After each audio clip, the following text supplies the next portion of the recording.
আসসালামু আলাইকুম। সবাইকে অনেক অনেক ধন্যবাদ। আশা করি সব ভালো আছেন। আমি আল্লাহর রহমতে ভালো আছি। আমি একটা কথা বলার জন্য আপনাদের কাছে আসলাম। কিছু কথা বলার জন্য আপনাদের কাছে আসলাম। বর্তমান বর্তমান মানুষের ভিতরে বা বর্তমান পরিস্থিতির ভিতরে যে মানুষের টাকা ইনকাম করার যে সিস্টেমটা হালাল হারাম হালাল হারাম এই দুইটা জিনিস কেউ পরিলক্ষিত করে না। টাকা কোথার থেকে আসতেছে, টাকা কোথার থেকে যাচ্ছে, এটা কেউ দেখে না। টাকা আসলেই হলো।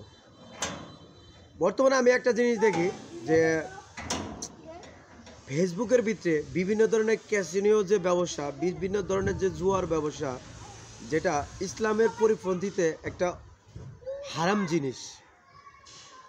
আপনারা সবাই জানেন, বর্তমানে দেখেন যে প্রত্যেকটা পেজের আইডিতে ফেসবুক থেকে অ্যাড দিচ্ছে, বিভিন্ন ধরনের অ্যাড দিচ্ছে, বিভিন্ন ধরনের সেলিব্রিটিগুলো অ্যাড দিচ্ছে, ক্যাসিনোতে অ্যাড করেন, বিভিন্ন ধরনের জুয়া খেলার একটা যে রমরমা একটা অনলাইনে যে ব্যবসাটা চলছে, এটা অকল্পনীয়। সাধারণ যুব সমাজ, বর্তমানে যে যুব সমাজটা, এটা ধ্বংসের মুখে পতিত হবে যদি বাংলাদেশ সরকার যদি এর একটা বিবিধ ব্যবস্থা যদি না করে অতি লক্ষ্যে। বর্তমানে এমন একটা পরিস্থিতিতে যাচ্ছে, আপনি ইউটিউবে যান, ফেসবুকে যান, টিকটকে যান, বিভিন্ন সোশ্যাল মিডিয়াতে যে কোনো জায়গায় যান না কেন, দেখবেন যে ক্যাসিনো জুয়ার একটা ব্যবসা চলছে। এতে আমাদের যুব সমাজটা এমনভাবে ধ্বংসের মুখে পতিত হচ্ছে, যেটা ভাষায় প্রকাশ করার মতো না। এইভাবে যদি আরও 1 বছর বা 2 বছর বা 5 বছর যদি চলে, বাংলাদেশের প্রত্যেকটা জায়গায় মারামারি, হানাহানি, বিভিন্ন ধরনের রাহাজানিতে লিপ্ত হবে। কারণ জুয়া এমন একটা নেশা, এই জুয়ার এমন একটা নেশা কিভাবে মানুষকে নির্বোধ করে তোলে।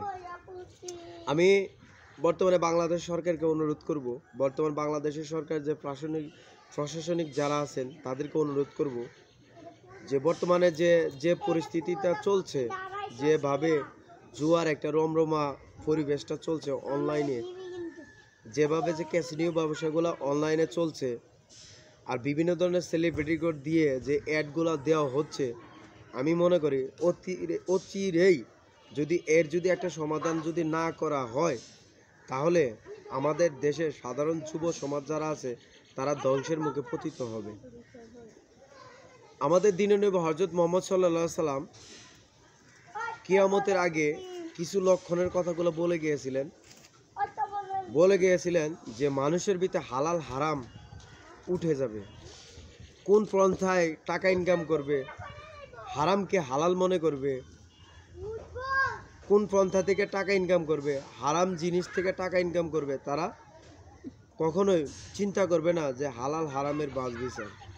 বর্তমানে এমন একটা পরিস্থিতি চলে আসতেছে, ঠিক একই পরিস্থিতি চলে আসতেছে যে অনলাইনে যে ক্যাসিনো ব্যবসাগুলা, বিভিন্ন ধরনের সেলিব্রিটিগুলা যারা ক্যাসিনো নিয়ে অ্যাড করেন, আমি আমাদের দেশের সরকারকে অনুরোধ করব এবং প্রশাসনিক যারা আছেন তাদেরকে অনুরোধ করব অচিরেই আপনারা এই জিনিসগুলো বন্ধ করেন, তাহলে আমাদের দেশ এবং যুব সমাজ ভালো থাকবে।